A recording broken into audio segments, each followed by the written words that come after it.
Hello, welcome to the channel. I'm Tim. I started a fish farm hub in Uganda. This is the Polytunnel, as you can see.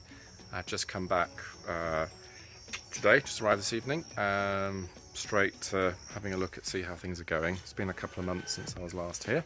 So I'm always just looking to help to support the team. Samuel, who manages at the moment, who you've met. So it's easy for me. I've been away for a couple of months. Immediately, what are my impressions? What needs to be done? How can we continually improve? I think that as a business, that's what you want to do. So let me just start you here with this. This is fantastic. Now it absolutely smells. I don't know what's in there. It looks like chicken droppings. It's fairly moist. It's a bit gross, right? But the whole point is, when the black soldier flies are going to lay their eggs, the females, they're looking for some food source for their offspring, so they will choose something like this because it really smells, and they're attracted to the scent, and then they come and lay their eggs. Now if you look at this here, can you see? I'll try and zoom in for you. Can you see how many eggs there are? There's so many eggs along here, and so that's exactly what we want. You get really good laying response. I'll bring it up to the light a bit, and so that is just BSF potential right there. Grams and grams of eggs, which is what we want, stuffed in there. Can't really get a good zoom. Anyway, so all these eggs are just fantastic. They'll turn into maggots, and then those maggots will be feeding on waste and things like that and substrate. So let's put that back down. So during the heat of the day, I can't see any depositing eggs.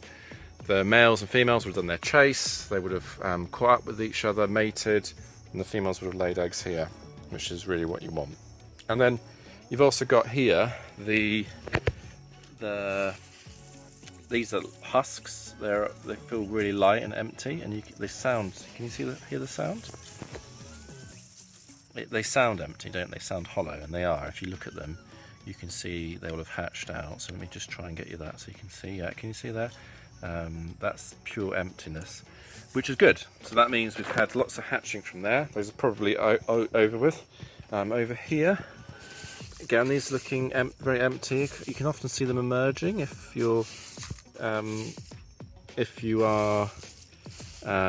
coming out. I don't think they'll emerge this time of day. That's probably done with as well.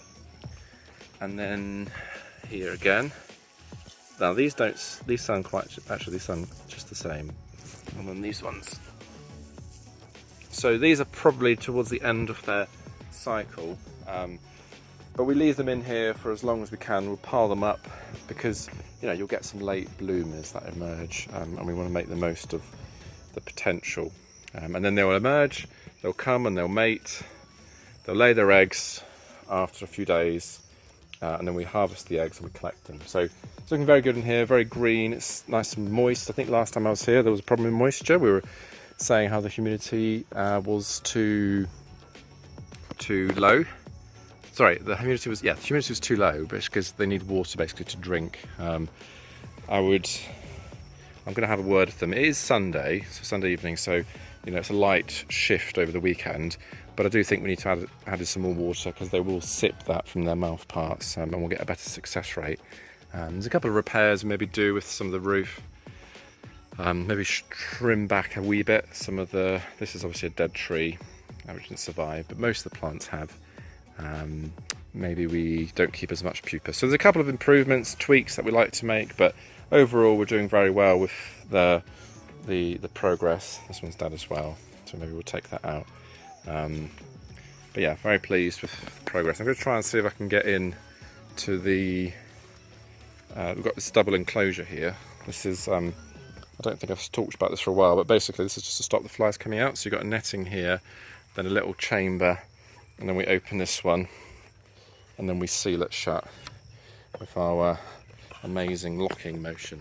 But that keeps all the flies inside, and then they can do all the things they need to. This is the polytunnel you can see from outside, and then inside here we've got our maggots. So I'm going to try and open that up and see if I can give you an update. You can see how dirty it's become over the time. It's just dirt and rain and things, but still very fully functional. If I was going to do a new model, I would probably, so this is mesh this side, but I would probably that gives ventilation.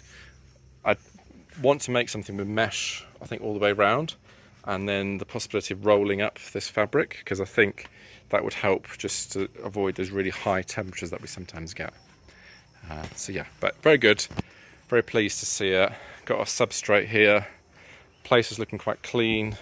That one's empty, that one's empty. They're hungry maggots at the moment. Let's have a look.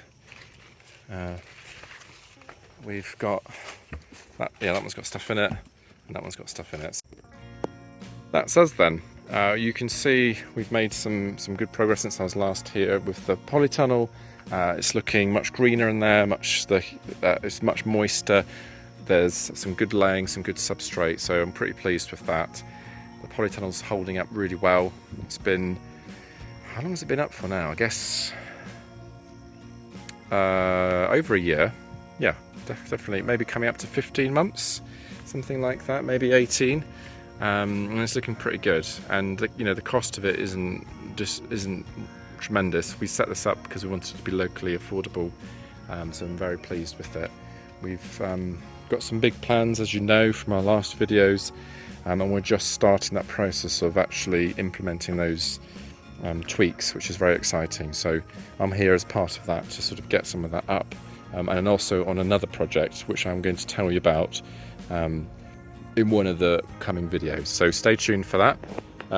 But for me, that's goodbye. Thank you very much for your support, for watching, subscribing, commenting. Really appreciate all your help and support. The channel's doing really well.